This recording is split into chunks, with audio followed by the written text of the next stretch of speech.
Hello everybody, so this is going to be a video on how we rhodium rings and why white gold turns a little yellow and why customers come in and wonder why that happens. The main reason is because there is no such thing as pure white gold.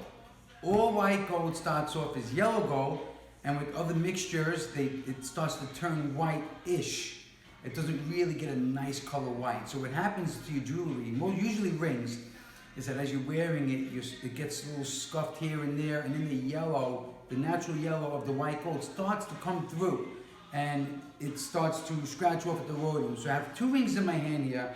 I'm going to show you the difference of what it starts off as, you know, the nice polished white finish and the scuffed up yellow finish. Okay, you see that? So this is a nice white. This has a tinge of yellow to it. I'm not sure if the camera can pick it up. It's scratched, but it's also a little yellower. And that's usually where the white gold jewelry starts to turn a little yellowish. So it's not turning colors, it's just that the rhodium is wearing off and the natural colors of the white gold are coming through. So what we want to do is about once or twice a year, depending on how tough you are on your jewelry, is we polish it, clean it up really, really nice, and then we dip it in rhodium. And rhodium is the platinum-based metal. It's more money than rhodium, more money than gold, and of course more money than platinum. It's the whitest metal known to man. So that's what we want to put on top of the white gold to really bring it out and make it shine beautiful. So you come in the back and I'm going to show you how it's done. So this is the polishing portion of rhodiuming a ring. Before we do any rhodium, we want to get it nice and shiny, take off all the scratches.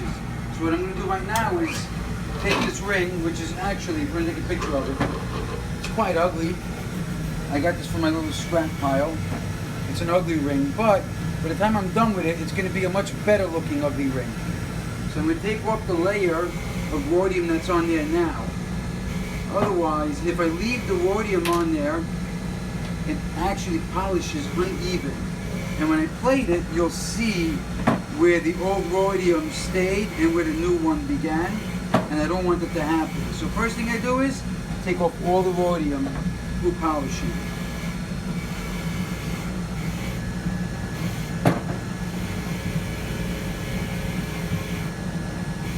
Okay, so I got the ring out of the cleaner after I buffed it.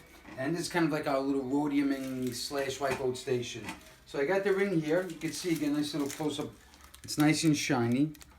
Now again, I'm not sure if the lighting is going to pick it up, but it's slightly yellow. So I'm going to take this copper wire and I'm going to kind of wrap it around the ring a little bit.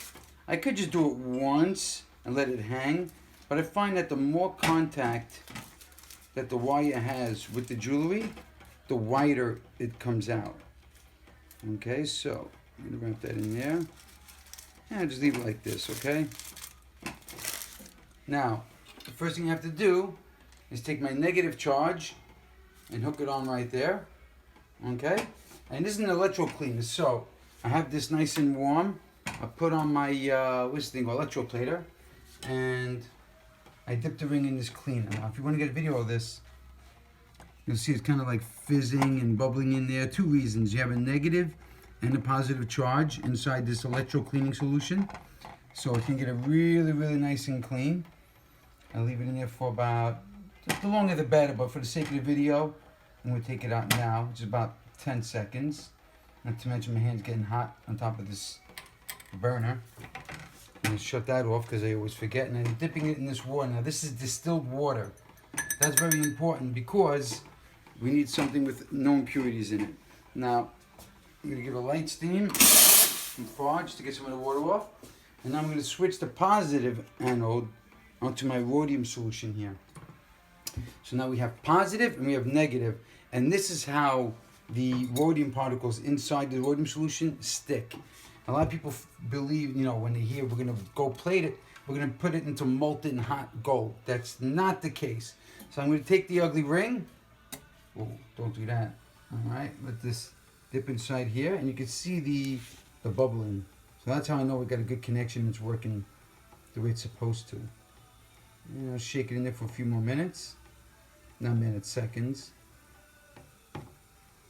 See that? And that should be just about the right amount of time. and take it out and shake it off. I'm gonna make sure I shut off my plater first. I'm gonna dip it back in the solution because you don't want to breathe that stuff in. And when I steam it, it can become airborne. So we don't want to do that. So I'm gonna take off the wire off the shiny ring, steam it off.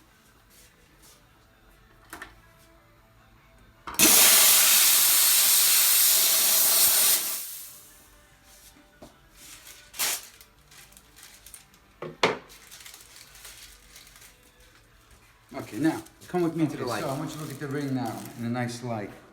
These are the two of the same rings that I showed you earlier in the video, and now the color is almost indistinguishable because it has the beautiful rhodium finish on there. It's still an ugly ring, forget about that, but look at that finish. And that's what we want. So every once in a while, maybe once or twice a year, we recommend you bring in your white gold jewelry, we polish it up and rhodium it.